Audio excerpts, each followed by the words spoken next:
азыр БШКнын чечими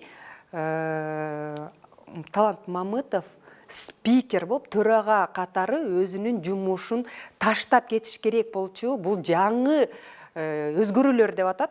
Бул абдан туура эмес. Анткени дал эле ушул норма мурдакы өзгөрүүгө чейинки кодексте болгон. Бир гана айырмачылыгы ал жерден жумушун таштап кетүү эмес, жумушун токтотуу болгон. Бирок ошол мыйзамда бир баягы скобканын ичинде за исключением деп турат да. За исключением депутатов жогорку кеңеши депчи. Мурда дагы ушул эле норма болчу, азыр деле норма. Же токтотуш керек, же азыр өткөзүп бериш керек.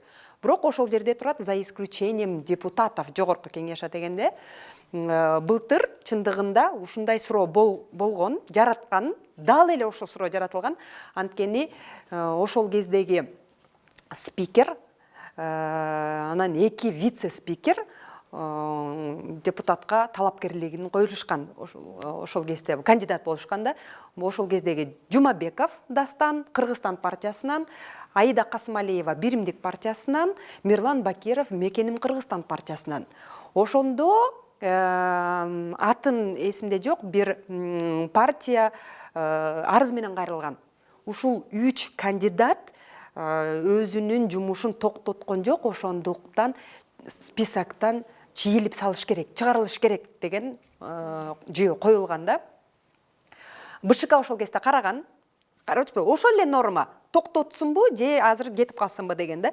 Токтотсунбу деген норманы караганда алар айткан, бул спикер дагы, вице-спикер дагы бул депутат. 24 саат бою депутат, уктап атса дагы булар депутат. Мыйзамда так көрсөтүлгөн эмес. Эгерде ал спикер, ал дагы скобка болуп туруп, за исключением спикеров деш керек болчу да. Же спикер эмес, же вице-спикер деген дал көрсөтүлгөн эмес. Ошондуктан ушул 3 кандидат өзүнүн жумушун токтотпош керек деген чечим чыгарып берген БШК. То есть ошол кандидаттардын тарабында болгон. Анан ал ошол кайрылган партия аны менен макул болбой сотко барган. Мен аны жакшы билем, анткени мен Мекеним Кыргызстанда кызыкчылыгын колдоп, ошол Мирлан Бакиров чыкпаш керек деген менен барганбыз. Соттагы БШКнын чечими туура деген чечим чыгарып берген. Бул эмнени айтат? Бул бир гана нерсени. Бул БШК саясий орган болгон менен юридикалык чечим кабыл алыш керек. Бирок юридикалык чечим кабыл албай, саясий чечим кабыл алышат да. Саясий. Анткени былтыр менен бүгүндүн эмне айырмасы бар? Былтыр 3 кандидат, 3 партиядан, Биримдиктен, Кыргызстандан, Мекеним Кыргызстандан 3 партиядан болуп атат.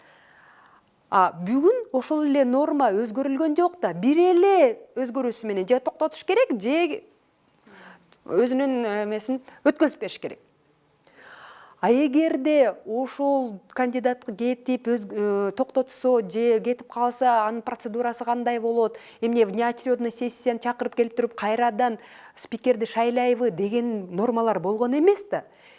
Демек, былтыр алар БШК кабыл алган чечим бул туура чечим, анткени сот туура деп да айтып берип атпайбы. Бүгүн саясий чечим кабыл алып атат деп ойлойм да, анткени адамдын баягы статустан, ошол личностьтен, ошол партиядан көз каранды болуш керек да. Эгерде былтыр чечими туура болсо, быйыл анда кантип өзгөрүлүп кетет? Же былтыр чечими туура эмес болсо, быйылкы чечимибиз туура деп кантип айтат? Норманы өзгөрдү деп айтылганга алардын жүйөсү жок.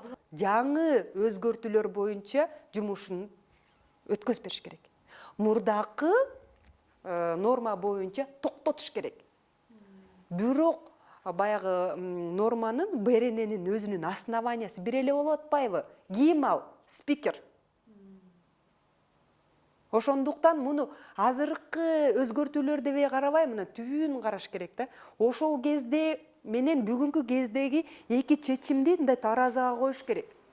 Эмнеси өзгөрүлдү? Бир эле сөз өзгөрүлдү. Токтотсун же жумуштан кетсин. Ага чейинки биз баягы юристтер айтып атабыз, диспозиция берененин диспозициясы өзгөрүлгөн жок.